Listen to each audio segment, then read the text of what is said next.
माध्यमांमधून सातत्याने दाखवले जाणारे व्हिडिओ हे काही वर्षापूर्वीचे आहेत। 5-6 वर्षापूर्वी रुपाली चाकणकर आज चौकशीसाठी पुन्हा गैरहजर राहिल्या आणि चौकशीचं सावट आता आणखी गडद होत चाललंय। राज्यात सध्या चर्चेत असलेल्या भोंदूबाबा प्रकरणात मोठा ट्विस्ट समोर येतोय। स्वयंघोषित कॅप्टन आणि भोंदूबाबा अशोक खरात यांच्या सोबत संबंधांमुळे रुपाली चाकणकर अडचणीत सापडल्यात। या संपूर्ण प्रकरणाचा परिणाम इतका मोठा झाला की त्यांना राज्य महिला आयोगाच्या अध्यक्षपदाचा राजीनामा द्यावा लागला। त्यानंतर पक्षाच्या महिला प्रदेशाध्यक्ष पदाचाही त्याग करावा लागला। पण हा वाद इथेच थांबला नाही। आता या प्रकरणात चौकशीचा फास आणखी आवळला जातोय। विशेष तपास पथक म्हणजेच SIT कडून रुपाली चाकणकर यांच्यासह शिवनिका संस्थांच्या आजी माजी ट्रस्टींना समन्स बजावण्यात आलाय। आज त्यांची नाशिक येथे चौकशी होण्याची शक्यता व्यक्त केली जात होती। मात्र माहितीनुसार रुपाली चाकणकर SIT समोर हजर राहणार नसल्याचं समोर येतंय। समन्स मिळवून 24 तास उलटल्यानंतर त्यांनी अद्याप कोणताही प्रतिसाद दिला नाही। त्यामुळे आता प्रश्न उपस्थित होतोय, त्या चौकशीपासून दूर का राहतायत आणि पुढे त्या कधी हजर होणार?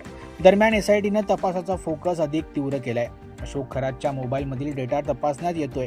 कॉल रेकॉर्ड, व्हॉट्सअप चॅट तसेच आर्थिक व्यवहारांची बारकाईनं चौकशी सुरू आहे। या डेटाच्या आधारे क्रॉस चौकशी केली जाणार असून त्यातून अनेक धक्कादायक खुलासे होण्याची शक्यता वर्तवली जाते। यामध्ये एक महत्त्वाचा मुद्दा म्हणजे रुपाली चाकणकर यांनी महिला आयोगाच्या अध्यक्षपदावर असताना अशोक खरात किंवा त्याच्या ट्रस्टला काही फायदा करून दिला का, याचा शोध घेण्यावरही SITचा भर आहे। या सगळ्या घडामोडींवर प्रतिक्रिया देताना राज्याचे उपमुख्यमंत्री देवेंद्र फडणवीस यांनी सांगितलंय की या प्रकरणाची चौकशी पूर्णपणे निष्पक्षपणे सुरू आहे। दररोज प्रत्येक माहिती दिली जात नाही, पण योग्य वेळी सर्व तपशील समोर आणले जातील। दरम्यान या प्रकरणातील मुख्य आरोपी अशोक खरात याच्या पोलीस कोठडीत वाढ करण्यात आली आहे। आता 1 एप्रिलपर्यंत पोलिसांच्या ताब्यात राहणार आहे। महिलांवरील अत्याचार, मानसिक छळ आणि आर्थिक फसवणुकीचे गंभीर आरोप त्याच्यावर आहेत। सर्वात चिंताजनक बाब म्हणजे या प्रकरणात दररोज नव्या पीडित महिला समोर येत आहेत। त्यामुळे या प्रकरणाचा आवाका वाढत चाललाय आणि तपास अधिक गुंतागुंतीचा बनतोय।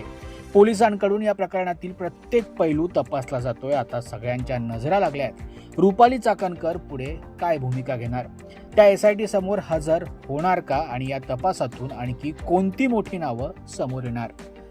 Bureau report, Maharashtra news 24।